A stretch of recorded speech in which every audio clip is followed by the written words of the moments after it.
আসসালামু আলাইকুম, শুভ সকাল সবাইকে। কেমন আছেন সবাই? আশা করি যে যেখান থেকে আমার ভিডিওটি দেখছেন সবাই ভালো আছেন, সুস্থ আছেন। আমরাও আল্লাহর রহমতে ঝড় বৃষ্টির মধ্যে ভালো আছি, সুস্থ আছি। তো বিগত 3 দিন হয়ে গেছে কোনো ভিডিও দিতে পারিনি, কারণ অনেক ঝড়, তারপরে হচ্ছে বৃষ্টি। আর এই বৃষ্টি ঝড়ের মধ্যে কারেন্ট একদমই ছিল না, আর তার সাথে হচ্ছে ফোনে তো চার্জই নেই একদম। তো ভিডিও শ্যুট করতে পারিনি আর দিতেও পারিনি। তো এখন তো কারেন্ট আসছে, তো ভাবলাম এখন আর বসে থাকলে চলবে না, আমার আপু ভাইয়াদের জন্য ভিডিও দিতেই হবে। তো আজকে থেকে হচ্ছে নতুন ব্লগ শুরু করে দিলাম। তো আশা রাখি সবাই স্কিপ না করে পুরো ভিডিওটি দেখবেন। আর ঝড় বৃষ্টির মধ্যে আপনাদের ওই দিকের কী অবস্থা সেটা অবশ্যই কমেন্ট করে জানাবেন। তো সকাল সকাল হচ্ছে 1 কাপ চা দিয়ে সকালটা শুরু করলাম। আমি হচ্ছে সাধারণত চা খাই না, মানে মোটামুটি পছন্দ, আবার একবারে যে খুব পছন্দ তাও না। মাঝে মাঝে আর কি খাওয়া হয়, কিন্তু প্রতিদিন আর কি যে চাটা খাওয়া সেটা আর কি খাওয়া হয় না। তো মাঝে মাঝে যখন ভালো লাগে তখন আর কি খাই। তো এদিকে হচ্ছে আমাদের একটা কাঠবাদাম গাছ ছিল, সেই গাছটাও ঝড়ে একদম উপড়ে ফেলে দিছে। তো অনেক ভিডিওতে হচ্ছে আপনাদের দেখাইছি এই গাছটা। তো দেখেন একবারে কেমন একটা অবস্থা হয়ে গেছে। গাছটা অনেক সুন্দর হয়েছিল আর বেশ বড় হয়ে গিয়েছিল। তো এখন মোটামুটি ফুল আসতেছিল। তো এই মুহূর্তে হচ্ছে গাছটা ভেঙে গেছে, কি আর করার। তো যাই হোক, এখন হচ্ছে সকালবেলার খাবার খাবো আর কি। তো আপনারা নিশ্চয়ই ভাবতেছেন যে পান্তা ভাত। হ্যাঁ, পান্তা ভাতই। যেহেতু কারেন্ট নাই, কুকারেও রান্না করতে পারবো না, তো যার কারণে হচ্ছে মাটির চুলায় কালকে রান্না করছিলাম। তো আজকে তো কারেন্ট এসে গেছে, তো রাত্রেবেলা হচ্ছে ভাত অনেক বেশি হয়েছিল, মানে বেশি করেই রান্না করছিলাম। তো ভাতে আর কি পানি দিয়ে রাখছি, যাতে সকালবেলা আর কি পান্তা ভাত খেতে পারি। তো অনেক দিন পর হচ্ছে আজকে খাবো। আর আমি সকালবেলা হচ্ছে বাবার জন্য ভাত রান্না করে দিয়েছি, গরম ভাত। তো সে হচ্ছে খেয়ে অফিসে চলে গেছে, আর ভাবলাম এতগুলা ভাত নষ্ট করব, তো আমি হচ্ছে পানি দিয়ে রাখি, সকালবেলা খাওয়া হবে। তো এখানে হচ্ছে পেঁয়াজ আর কাঁচামরিচ দিয়ে নিয়েছি, আর হচ্ছে একটা মাছ ভাজাও নিয়ে নিলাম। কালকে রান্না করে রাখছিলাম মাছ ভাজা, তো এখন হচ্ছে খাবো। আর এই মাছ ভাজা দিয়ে হচ্ছে পান্তা ভাত খেতে আমার কাছে বেশ ভালোই লাগে। তো কার কার কাছে ভালো লাগে অবশ্যই কমেন্ট করে জানাবেন। পান্তা ভাতটা হচ্ছে আমি আগে কখনোই খেতাম না। ছোটোবেলায় যখন দেখতাম মানুষ, মানে আমাদের বাড়ির আশেপাশে চাচিরা, তো ভাইয়ারা সবাই খেত, তো তখন শুধু বলতাম যে এটা আবার কিভাবে খায়। কারণ আমি আগে ছোটোবেলায় নানুর বাড়ি থাকতাম, ওইখানে হচ্ছে আমি 5 পর্যন্ত আর কি পড়েছি।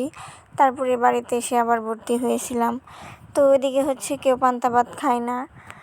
তো তখন হচ্ছে এই জিনিসটা নতুন নতুন লাগতো আমার কাছে, যে এরা কীভাবে খায়। তো আর আমাদের এদিকে আর কি এই পান্তা ভাতটা সবসময় খাওয়া হয়, সবাই গরম আসলে আর কি বেশি করেই খায়।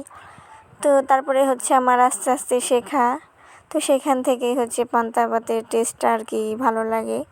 তো আর এখনও ভালো লাগে আর কি, তো যার কারণে খাওয়া। তো খাওয়া দাওয়া শেষ করে এখন নিচে চলে আসলাম, আর আপনাদেরকে সেই মিষ্টি কুমড়া গাছটা আবার দেখানোর জন্য, কত বড় হয়েছে সেটা। তো সকাল সকাল অনেক বাতাস শুরু হয়ে গেছে, দেখেন পাতাগুলা কীভাবে হেলে দুলে আর কি দুলতেছে। তো গাছটা অনেক বড় হয়ে গেছে, আর এই তো ফুলও চলে আসছে গাছে। তো দেখতে এত ভালো লাগতেছিল যে অত মানে যত্ন করি নাই, তবু হচ্ছে এত সুন্দর, এত বড় হয়ে গেছে। তো ভাবলাম যে আপনাদের সাথে একটু শেয়ার করে ফেলি। তো পাতাগুলা দেখেন কত বড় বড় হয়েছে, একদম ফ্রেশ। আর গ্রামের সব কিছুই হচ্ছে ফ্রেশ থাকে, এটা তো সবারই মানে জানার কথা। তো গ্রামের জিনিসের মজাই হচ্ছে অন্যরকম। তো এদিকে হচ্ছে অনেক ফুলও চলে আসছে, তারপরে ছোট ছোট কিছু মানে কুমড়া হয়েছিল, সেগুলো আবার পোকায় নষ্ট করে ফেলছে আর কি। তো এই তো একটা সুন্দর ফুল হয়েছে, আর এখান থেকে যদি মিষ্টি কুমড়া বের হয় তো ভালো। আর হবে কি করে দেখেন, এটার ভিতরে কতগুলা পোকা। তো এগুলো হচ্ছে এরকমভাবে থাকে। তো এখন হচ্ছে মেয়েদের জন্য নুডলস রান্না করব, কারণ ওরা হচ্ছে সকালে কিছু খায়নি, মানে খায়নি বলতে বিস্কিট খেয়েছে আর কি। তো ওদেরকে হচ্ছে এখন নুডলস রান্না করে খাওয়াবো। আর আমি হচ্ছে এভাবেই আর কি রান্না করি, পেঁয়াজ মরিচ কিছুই দিই না, কারণ পেঁয়াজ দিলে আমার বড় মেয়ে হচ্ছে মুখ থেকে বেছে বেছে সব মানে ফেলে দেয়, আর ছোট মেয়ে হচ্ছে ও ফেলে দেয়। তো পেঁয়াজ দিই না, শুধু এভাবে ডিম দিয়ে নুডলস দিয়ে তারপরে হচ্ছে রান্না করি। তো এখন হচ্ছে ওকে খেতে দিলাম, আর বড় মেয়ে হচ্ছে বাইরে চলে গেছে, পিঠা খাচ্ছে। ওর দাদু হচ্ছে ওকে পিঠা দিয়েছে, সেটা খাচ্ছে। তো বলতেছে এখন নুডলস খাবে না। আর তো ওকে এখন দিয়ে দিলাম, ও বসে বসে খাচ্ছে। তো খেতে বসে কত ঢং করতেছে দেখেন, মানে খেতে চাচ্ছেই না আর কি। তো এই হলো অবস্থা, ওদের খাওয়া নিয়ে বেশ কষ্ট করতে হয় আমার। তো এদিকে হচ্ছে এখন দুপুরবেলা রান্না করতে চলে আসলাম। আর এটা হচ্ছে সেই মুরগি কেটে রাখছিলাম। তো এতদিন রান্না করিনি, বাবার বাড়িতেও গিয়েছিলাম, তারপরে হচ্ছে ঝড় বৃষ্টি। তো এখন বাড়িতে আসছি, তো মেয়েও আসছে সাথে। তো আজকে ভাবলাম যে রান্না করি, আর মেয়েও বলতেছে কালকে বললো যে মাংস খাবে, তো ভাবলাম যে আজকে রান্না করে দিই। আর যেহেতু এটা ওর জন্য বিশেষ করে রাখা হয়েছিল, কারণ ওকে ছাড়া কীভাবে রান্না করে খেতাম, তো যার কারণে হচ্ছে আজকেই রান্না করে দিলাম।